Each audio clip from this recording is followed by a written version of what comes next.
ఇప్పుడే జీ5 app download చేయండి. చూడండి మీ ఫేవరెట్ టీవీ షోస్ ఎప్పుడైనా ఎక్కడైనా. రాజుగాడి పని అయిపోయినట్టుంది మమ్మీ. ఆ శుభవార్త చెప్పడానికి ఎస్ఐ ఫోన్ చేస్తున్నాడు. చెప్పండి ఎస్ఐ గారు, ఆ రాజుగాడి కాళ్ళు ఇరగొట్టారా? లేదు సార్, ఇంకో గంట గ్యాప్ ఇచ్చుంటే కాళ్ళు వెరగొట్టేవాడిని. గంట కాకపోతే రోజంతా తీసుకోండి. మీ నుంచి నాకు ఫోన్ వచ్చిందంటే అది వాడి కాళ్ళు చేతులు విరిచేశాననే శుభవార్త అయి ఉండాలి. ఇంకెక్కడి శుభవార్త సార్, ఆల్రెడీ ఆ లాయర్ వచ్చి ఆ రాజుగాడిని బెయిల్ మీద విడిపించి బయటికి తీసుకెళ్లాడు.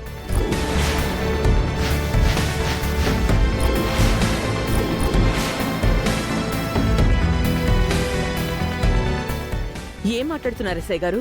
అవును విజయాంబిక గారు, లాయర్ గారు వచ్చి బెయిల్ ఇచ్చి విడిపించి తీసుకెళ్లారు. దీపక్, రాజుని ఎవరు విడిపించుంటారు? నాకు అదే అర్థం కావట్లేదు మమ్మీ. కొంపతీసి మన రూపేమన్నా బెయిల్ ఇప్పించుంటుందా?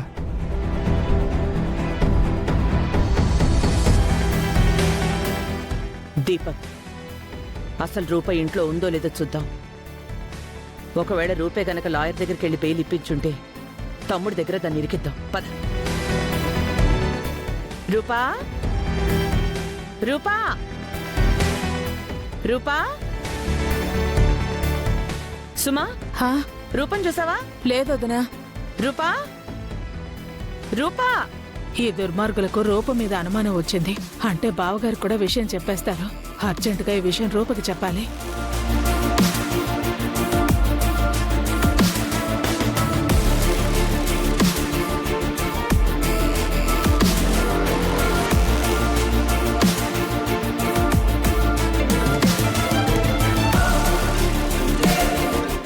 పిన్ని ఫోన్ చేస్తోందేంటి? పిన్ని. అమ్మ రూప, నువ్వు ఇంట్లో లేవన్న విషయం మీ అత్తయ్య వాళ్ళకి తెలిసిపోయినట్టుంది. త్వరగా రా రూపా, లేదంటే మీ నాన్నగారి మనసుని మార్చేసినా మార్చేస్తారు. అలాగే పిన్ని, ఇప్పుడే బయలుదేరి వస్తాను.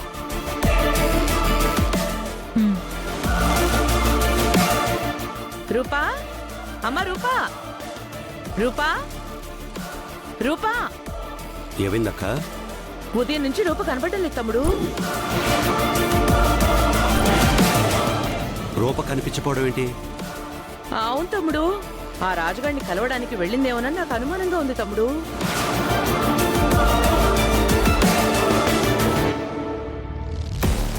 మావయ్య, రూపకి మన ఫ్యామిలీ పరువు తీసిన రాజుగాడి మీద ఉన్న గౌరవం మీ మాట మీద లేదు. మీరు వద్దన పనే చేస్తుంది మావయ్య.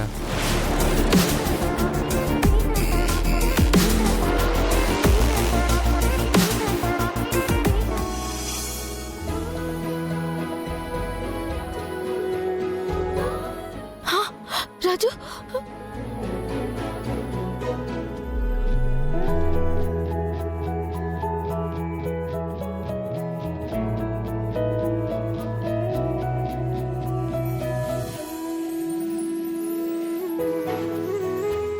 మెల్లగా.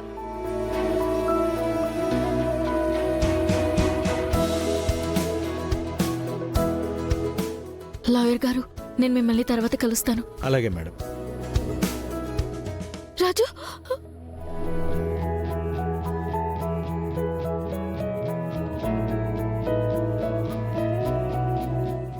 రాజు,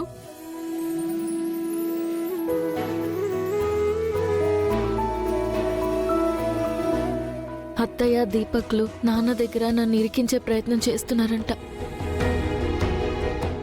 నేను ఇంటికి వెళ్తాను, నువ్వు జాగ్రత్తగా ఇంటికెళ్ళు రాజు. పదండి అమ్మాయి గారు, నేను మీతో వస్తాను. వద్దు రాజు.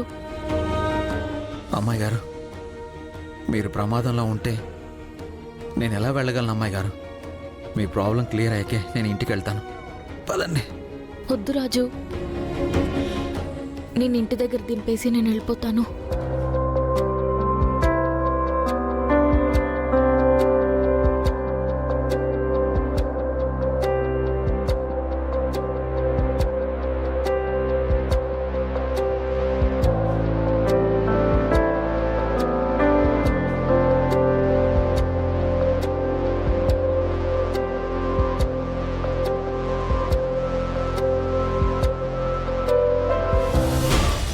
లేదు, రూపకంత ధైర్యం లేదు. నేను వద్దన్నాక తను గడప దాటి బయటికి అడుగు పెట్టదు. మేము ఇల్లు మొత్తం వెతికాం మావయ్య, రూప ఎక్కడా లేదు. చంద్ర, అన్నయ్య, రూప నీకేమైనా చెప్పి వెళ్ళిందా? లేదన్నయ్య, నేను ఉదయాన్నే పంతులు గారిని కలవడానికి వెళ్ళాను. సుమా, సుమా, సుమా, బావగారు, రూప నీకేమైనా చెప్పి బయటికి వెళ్ళిందా? రూప బయటకు వెళ్ళలేదు బావగారు. మంచి పని కోసం అయితే చెప్పి వెళ్ళేది తమ్ముడు. దొంగతనంగా వెళ్లే పని అయితే ఎందుకు చెప్పి వెళ్తుంది? వాడంతా మోసం చేసినా, నీ బ్రతుకుని నాశనం చేసినా వాడే ముఖ్యం అనుకుంటే వెళ్ళావు. కానీ ఒక్క విషయం గుర్తుపెట్టుకో రూపా, ఒక్కసారి ఈ గుమ్మం దాటితే మళ్ళీ ఈ జన్మలో ఈ గుమ్మంలో అడుగు పెట్టలేవు.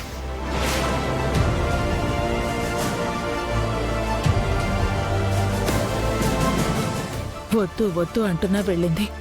ఇప్పుడు అడ్డంగా దొరికిపోయేలా ఉంది. రూపు ఎప్పుడెప్పుడు దొరుకుతుందో అని కోచుకుని కూర్చున్న ఈ దుర్మార్గులకి ఇప్పుడు దొరికిపోయింది. దేవుడా, ఈ గండ నుంచి రూపని నువ్వే కట్టెక్కించాలి. ఇంకా ఏం ఆలోచిస్తున్నావు తమ్ముడు? ఇంట్లో ఎవ్వరికీ చెప్పలేదు, ఇంట్లో కనిపించట్లేదు. ఇంకా నీకు అర్థం కాలేదా తమ్ముడు? రూపకి మన ఇంట్లో మనతో ఉండడం కన్నా ఆ రాజుగాడితోటే ఉండాలనుందేమో.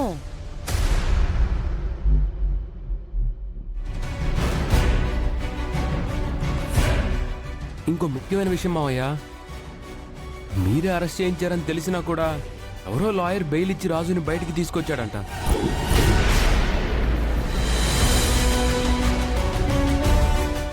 రాజుని విడిపించాలి పిన్ని, రాజుని బయటికి తీసుకురావాలి.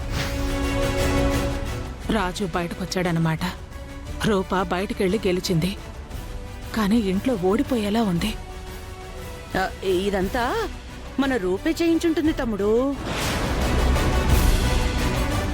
రూప ఎందుకు చేయించుంటుందదనా?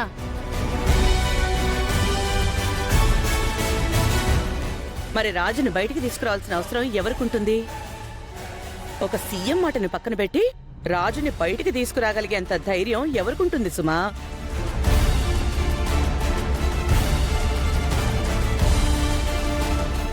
ఇది ఖచ్చితంగా మన రూప పనే తమ్ముడు. నువ్వు అన్నట్టు ఇది రూప పని అయితే మాత్రం రూపకి గడపలో అడుగు పెట్టే అర్హత ఉండదక్క.